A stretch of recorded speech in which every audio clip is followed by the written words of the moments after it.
semua, perkenalkan nama saya Natalia Valentina Pane, NIM 419131044 dari kelas PSPKP 2019. Nah, di video kali ini saya akan mempresentasikan rekayasa ide saya yang berjudul analisis kandungan logam berat timbal atau PB pada bayam atau Amaranthus spp menggunakan spektroskopi serapan atom atau SSA.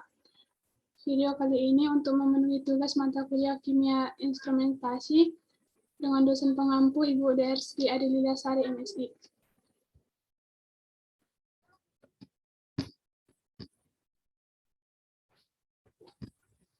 Nah, yang melatar belakangi dilakukannya rekayasa ide ini yaitu kita tahu bahwa sayuran merupakan bagian penting dari makanan manusia karena mengandung karbohidrat, protein, vitamin, mineral, dan juga serat yang diperlukan oleh tubuh setiap hari.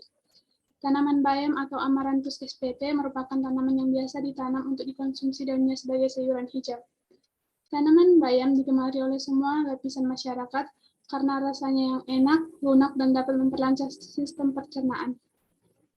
Menurut informasi, tanaman bayam dapat dijadikan sebagai tambahan asupan dalam pencegahan osteoporosis atau pengerupasan tulang dan anemia atau kurang darah, karena kandungan kalsium dan besi yang cukup tinggi di dalam sayuran bayam. Yang menjadi permasalahan dalam rekayasa ide ini, logam berat telah menjadi sumber pencemar bagi kehidupan manusia sejak beberapa abad yang lalu. Meningkatnya aktivitas industri dan semakin berkembangnya teknologi telah memperburuk cemaran logam berat di lingkungan. Sayuran menyerap dan mengakumulasikan logam berat terutama melalui sistem akar dari tanah, yaitu dari pencemaran tanah yang terjadi, dan juga dapat menyerap gas atau debu yang mengandung logam berat dari udara, yaitu dari pencemaran udara. Dari berbagai logam berat, PB2 merupakan logam penting dalam hubungannya dengan kontaminasi rantai makanan karena tingkat toksisitasnya. Karena ion PB menyebabkan racun akut dan kronik dan memberikan efek pada kerusakan ginjal, hati, jantung, vaskular, dan sistem imun. Nah, dalam analisis kandungan timbal atau PB dalam sampel yaitu sayuran bayam menggunakan spektrofotometri serapan atom. Spektrofotometri serapan atom atau ASS adalah suatu metode analisis yang didasarkan pada proses penyerapan energi radiasi oleh atom-atom yang berada pada tingkat energi dasar atau ground state. Penyerapan tersebut menyebabkan tereksitasinya elektron dalam kulit atom ke tingkat energi yang lebih tinggi. Nah, spektrofotometri serapan atom biasa digunakan untuk menganalisis konsentrasi sampel unsur. Dan kali ini unsur yang akan dianalisis adalah timbal atau PB. Dalam penelitian ini, sampel sayuran yang digunakan ada dua jenis, yaitu bayam hijau dan bayam merah yang dibeli dalam keadaan fresh atau segar dari pasar tradisional atau Sunter Jakarta Utara. Untuk mengetahui kadar logam timbal atau PB dalam sampel digunakan spektroskopi serapan atom varian ICT 3000 series thermoscientific.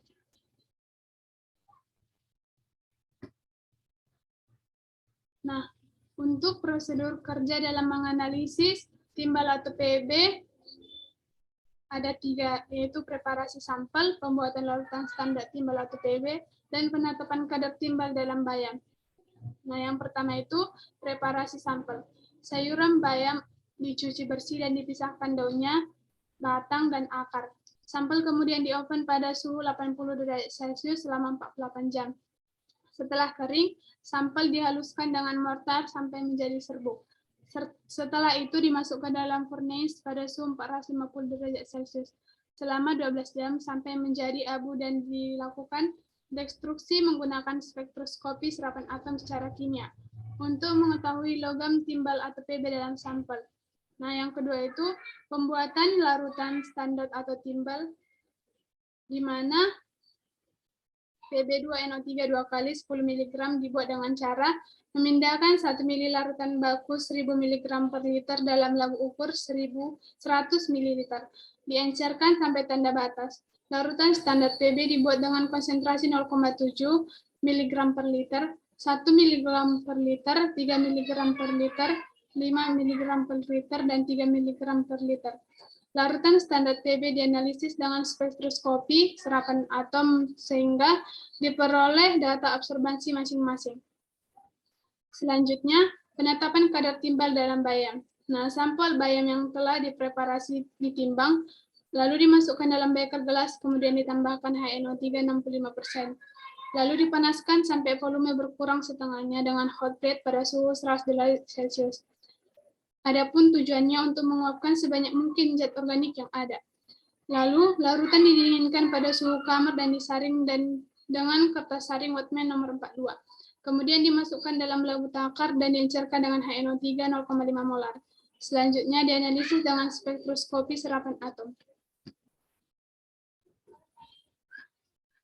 Nah, setelah dilakukannya prosedur kerja tersebut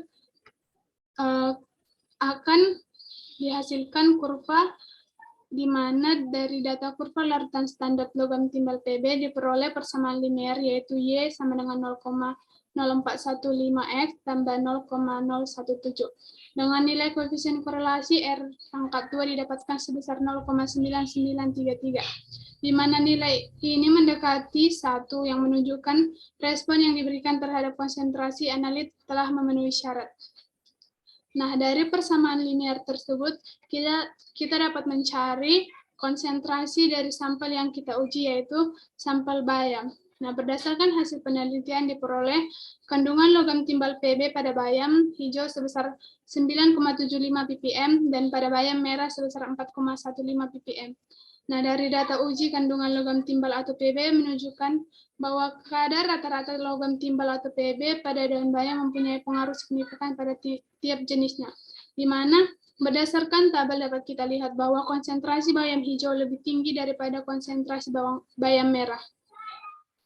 Nah, kadar maksimum logam berat pada sayur-sayuran yang diperbolehkan menurut LS ini yaitu sebesar 0,5 ppm, sehingga kandungan timbal Pb pada bayam telah melewati ambang batas.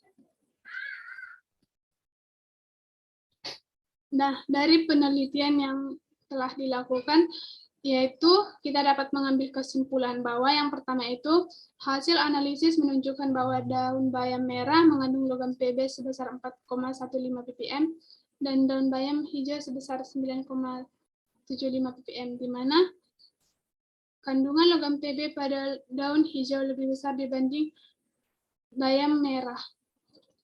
Yang kedua itu, kandungan logam timbal atau Pb yang terdapat pada bayam hijau dan bayam merah melewati ambang batas yang diperbolehkan standar nasional Indonesia atau SNI. Kadar maksimum logam berat pada sayur-sayuran yang diperbolehkan menurut SNI yaitu sebesar 0,5 ppm. Logam timbal Pb yang masuk dalam tubuh secara berlebihan dapat menyebabkan gangguan pada kesehatan, apalagi jika sayuran yang mengandung timbal atau Pb tersebut dikonsumsi dalam jangka waktu yang lama. Nah, sekian presentasi yang dapat saya sampaikan. Sekian dan terima kasih.